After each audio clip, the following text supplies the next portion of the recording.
how are you all? Today I really didn't feel like filming, but I thought I should really get the KCON vlog out, so the compromise is that I'm filming in my pajama pants and nobody can stop me. Plus, you guys don't really see what I'm wearing below my shirt anyways, so you guys are good. Anyways, as you guys probably know, last weekend I went to KCON Hallyu North for the first time, and I don't have that many KCON experiences to date. The first KCON I ever went to was in New York, and that was super fun because I got to see Girls' Generation, AOA, VIX, and Teen Top, so that was like super exciting for me. This time Hallyu North only had one guest, and like you guys saw in the previous vlog clips, there wasn't that much to do at the con. It was a much smaller con, but my impression of the convention after the events shouldn't be how long I lined up. Management was a little bit of a mess. Here is the entire story of what happened to me at KCON and my first Toronto, Ontario KCON experience. If you guys are not interested in this, you guys can kind of skip ahead. If you guys are, there's a pretty long and crazy story. So registration starts at 1 o'clock in the afternoon, and I decided to get there 15 minutes early because generally the rule is before registration starts, you're not even allowed to line up. I get to the con at about 12:45 and there's already like 100 people in line. So I think, you know what, everyone's lined up early. If registration opens on time, maybe we'll get to go into the con much earlier. And so this management issue spirals into a really big problem during the entire day. It takes us about 2 hours to get into the convention. Later, when I'm chatting with some press people and some volunteers, they're telling me that security came in late and there was like other delays. As we're lining up, the reason why people want to get there earlier is because every wristband is tag marked with the zone color and also with a number. Because there are no seats that are properly marked out in each of the sections, what management tried to do is line all of us up by number and in each section, and then march us single file line into the concert venue. Now, if you guys have been to a concert, you guys know how friggin' hectic it is. Not to mention the fact that all the con activities are taking place right next to where the concert doors are. So by the time it's like 5 o'clock, 5:30, the concert starts at 7, people have started to mass around that little door that allows people into the concert. There's this crazy mess. Convention volunteers are like panicking around trying to organize everyone, and it doesn't really work out. They tried to migrate this entire mass of people outside. So rather than being a confused herd of convention goers inside the building, we were a confused mass of sheep outside the building. And to be honest, it was a little better outside the building because it was easier to breathe outside, even though it was quite hot with the sun. And there were actually volunteers organized holding signs that had A, B, C, D. But what we didn't know until the last minute was that the volunteers wanted to organize us by numerical order. We're trying to organize us by numerical order. They're trying to organize us by numerical order. A, B, C, D are a mass of people because there's just not enough space next to each of the sign holders for people to properly organize themselves. So it's still a mass of people outside. And we end up lining up outside for like 2.5 hours. And the concert itself was only an hour long, not even. It was about 40 minutes long. There were 5 songs, and SHINee was amazing. They were really professional. Due to time constraints, or I don't know if it was the booking or whatever the agreement was, SHINee only sang 4 songs, and the 5th song was actually the encore. Now, I as a SHINee fan really loved seeing SHINee. No matter how few or how much they sang, I really feel like I got my money's worth because I love the group, and I'm just really happy that they're branching out to places outside of Asia to sing their songs and perform more. However, I do know there were a lot of family members or relatives or other people who accompanied fans to the show who just didn't think that they got their money's worth because they were waiting for so long, and they just asked for their money back after the show, which was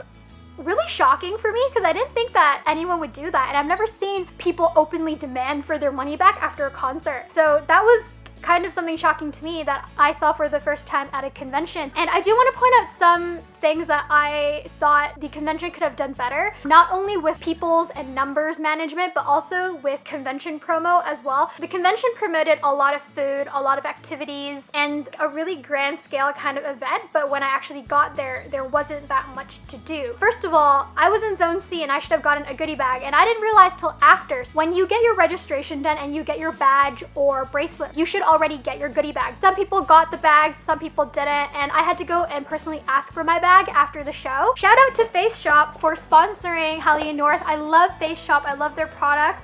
and they gave us a lot of like really cute face masks. So I'm really glad that Face Shop kind of did their part. In terms of the rest of the con, I had no idea where to find any of the panels. I tried to look for them, but security had no idea where anything was, and I couldn't get close to any of the volunteers to ask them for help. And even when I did ask the volunteers for help, they didn't really know where some things were, and I just could not find any of the panels. The YouTube meet and greet and autographs were organized right next to the dealer stuff and the artist alley, and that was all clumped together in the Heritage Court, which is this one fairly medium-sized warehouse. I thought things could have been better sectioned off. They didn't give us a map of the convention area, and we didn't get a proper schedule of what was going on. Now, I do realize that Hallyu North did have an official program book. However, while I was driving down the Don Valley about an hour and a half before the convention originally started, I got the email for the program book, and I know a lot of people who got the email on their phones as well could not print the book in time. I go to a lot of like anime conventions, and every single convention I've been to, no matter how big or how small, they always have a program book. It's printed out, it's got all the sponsors, all the artists, tables. Once you have that book, you have a good idea of what is happening and where you line up for things. I'm not usually somebody who views conventions negatively. I know that conventions are very physically tiring. There's a lot of people, there's a lot of squishing, there's a lot of waiting, there's a lot of sitting on the floor with no food. It was a lot of the convention regulations that I wasn't a really big fan of. For example, they told us that we weren't allowed any sort of cameras, DSLRs, selfie sticks, Polaroid cameras, or any electronics inside the concert venue except for cell phones. So you could use your cell phone to record or take pictures, but you could not bring anything else in. As well, I wasn't aware that you weren't allowed liquids inside the convention venue. So I obviously knew that from previous experience at many concerts, you're not allowed to bring food or drink into the venue. And that makes sense. I mean, if you're pushing around, that stuff gets spilled, it gets very messy.